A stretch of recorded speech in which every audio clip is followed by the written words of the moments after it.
Donc le champion de France en titre, l'Olympique de Marseille, est déjà bien classé, Oui. même si de l'avis même de certains observateurs, l'équipe n'a pas encore atteint son rendement optimal. Ouais. Est-ce que vous partagez ce point de vue? Oui, je trouve que l'OM n'est pas une équipe très agréable à regarder jouer cette année. Mais, en attendant, il marque des buts. Et c'est quand même la chose la plus importante, c'est que on a beau dire, on a beau faire, le plus important c'est quand même les buts. Donc c'est quand même les 3 points. Et les 3 points, bon, les 3 points c'est l'OM. C'est une équipe un peu chiante à regarder jouer, mais c'est une équipe qui a un super potentiel là aussi. Loïc Rémy qui fait un super début de saison. Gignac va se réveiller. Il faut arrêter de dire du mal de Gignac. Je vois que partout on descend Gignac. Il va se réveiller, le garçon. Je sais pas, mais je sais pas si ça va se passer à la 15e journée, à la 20e journée, à la 25e journée, mais il y a un moment où il va se réveiller, c'est évident. Et puis un super entraîneur, hein, Didier Deschamps. Bon, voilà. Donc c'est une équipe très chiante à regarder jouer, mais qui enquille. Donc qu'est-ce qu'on demande à un footballeur? C'est de marquer des buts. Loïc Rémy marque des buts. Donc l'OM va bien.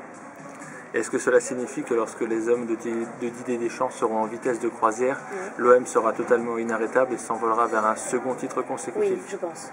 Oui, je pense. Oui, je vois pas comment l'OM ne peut pas avoir le titre cette saison. Je ne vois pas comment. Beaucoup de gens aimeraient que l'OM se casse la figure. C'est pas pour cette saison. C'est pas pour cette saison. S'ils sont costauds, ils sont en forme, ils sont en place. Voilà. C'est pas une belle équipe à vous regarder jouer, mais c'est une très belle équipe dans les résultats. C'est les résultats qui comptent. Et quels sont vos favoris pour la qualification en Ligue des Champions en fin de saison? Vous voulez dire pour le championnat de France? Pour le championnat de France. L'OM, l'OL. Et ben je sais pas. Peut-être le PSG, peut-être le LOSC, peut-être Rennes. Bordeaux peut-être? Non. Enfin non. Non. J'entendais il n'y a pas longtemps, j'entendais Tigana qui disait on s'en fout du classement. J'aurais envie de dire, enfin, mon ami, on s'en fout du classement, on s'en fout aussi du système de jeu, on s'en fout du foot, enfin, à la rigueur. Non, je crois pas tellement en Bordeaux, mais bon, ça c'est mon avis. J'ai pas dit Brest, alors que Brest est premier, je devrais pourtant y croire, mais non. Ou le PSG, ou le LOSC, ou Rennes. Enfin, je prends pas de gros risques. Hein. Et quelles équipes voyez-vous descendre en Ligue 2? Est-ce que notamment l'équipe d'Arles-Avignon est déjà condamnée? Oui, elle est condamnée. Moi, je l'ai vu jouer justement au Parc des Princes. Et c'est un match où j'ai eu de la peine. Vraiment de la peine. Parce que j'ai vu une telle différence de niveau. Une telle différence de corps. J'ai vu des footballeurs qui n'avaient pas la préparation physique, même d'un Griezmann. Enfin, je dis même d'un Griezmann, c'est pas très cool, mais enfin, même d'un Traoré. Voilà.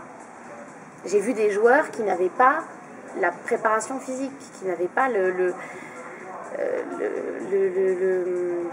qui avaient la niaque, mais qui étaient juste ridiculisés. Je pense que l'erreur, en tout cas, d'Arles-Avignon, c'est d'avoir voulu changer d'entraîneur. Ce pauvre Esteban, il a fait ce qu'il pouvait. Il fallait peut-être arrêter tout le temps de dire oui, on va le virer, oui, on va le reprendre, oui, mais non, mais si. Non, il y a un moment, un entraîneur, c'est un homme, l'affect est très important dans le football. On ne dit pas, il ne faut pas jouer avec les gens. Voilà. Je pense qu'Esteban aurait dû rester à sa place, sincèrement. Mais Arles-Avignon, je vous dis la vérité, je ne comprends pas comment ils ont pu gagner et se retrouver en Ligue 1. Je trouve qu'ils n'ont même pas le niveau de certaines équipes de Ligue 2. Vous voyez, je trouve Nantes meilleure, quoi. Donc c'est un problème. Donc je vois pas comment Arles-Avignon peut y arriver. C'est dommage parce que c'est une équipe que je trouve sympathique et encore une fois, ce pauvre Esteban, je l'avais interviewé cet été pour un journal et c'est un mec intelligent, sympathique et qui a quand même qui a été remercié de façon je trouve assez dégueulasse. Voilà. Et qui alors pour accompagner Arles-Avignon en Ligue 2? Qui pour accompagner Arles-Avignon? Alors, qui pour accompagner Arles-Avignon? Eh ben, j'espère pas Lens, parce que c'est une équipe que j'aime beaucoup, mais j'ai peur pour Lens. Ça, j'ai très peur. Et puis c'est dur hein, là. Hein. C'est tellement serré que peut-être Monaco, parce qu'ils sont pas bien partis, mais je peux pas imaginer que Monaco descende en Ligue 2, donc je sais pas. Vraiment une saison indécise qui se décomptera vraiment dans les dernières journées. Moi j'ai l'impression, j'ai l'impression que ça se joue dans un mouchoir de poche pour l'instant. Tout le monde est irrégulier, voilà. Il y a quelques équipes qui sont meilleures que les autres, comme l'OM. Le PSG a plutôt pas mal réussi pour l'instant, mais c'est tout. Je vois... Ouais, la Ligue 2 c'est compliqué aussi, oui. Ouais.